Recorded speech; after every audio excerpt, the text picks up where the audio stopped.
It's just, hey, open your arm up, let me out. I don't mean any harm. And the harvester ants found just outside his front door, they're an excruciating 3 out of 4 on his scale. Well, this sting, to me, is one of the more painful of all of them. It feels like somebody's reaching under your skin and ripping out tendons and muscles. But Schmidt isn't just studying what the stings feel like. He's also trying to understand why insects sting in the first place. Insects are tiny, tiny little things, and things that want to eat them are big. So you got this basic problem. How do you defend a little guy, a really little guy, against a really big guy? And the sting turns out to be the solution.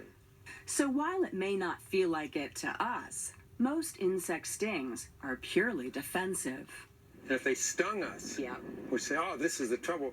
Then they leave this stinger is left in your skin. Right. And what it does is it has a little flag on it. Right. And this flag is like a sponge. It's got chemicals in it. It's this kind of But odor. it's communicating back to them. Oh, yeah, that's what it tells them. It's an alarm pheromone that says, hey, gals, Yeah. get alert.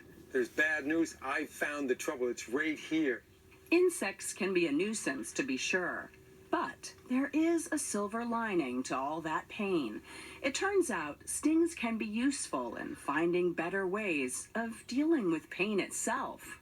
And one of the projects I'm working on right now is trying to alleviate chronic pain in human beings. We have cancer or many other diseases that have chronic pain. And the solutions we have are very blunt. So, Schmidt is using the powerful but harmless venom of the fearsome-looking tarantula hawk to better understand how pain works in the body and ideally help us find ways to treat it more effectively.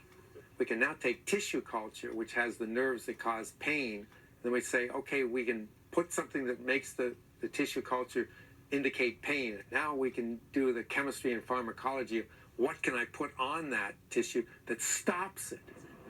As far as treating the pain of getting stung by an insect at a summer picnic, he's got a tip. Salt and a little bit of water just to make it into kind of a cool paste. What does salt do to a sting? We don't know. That's one of the fascinating things. It's kind of one of these home remedies. The venom actually gets injected fairly slowly into you. But buzz off, all you daredevils. Justin Schmidt has a warning. I don't want you to be like me. I don't want you to go out and get stung. I'm getting stung for, scientific reasons, not just entertainment. But I do get the sneaking suspicion that you love these stinging bugs. Oh, absolutely. How can you not adore these? I mean, you look at their life histories, so you can see the beauty of what they do, why they do it, how they do it. It's just so fascinating.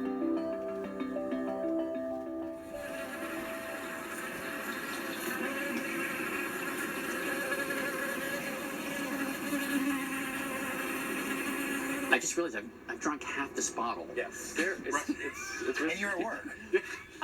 The It wine, rosé, next.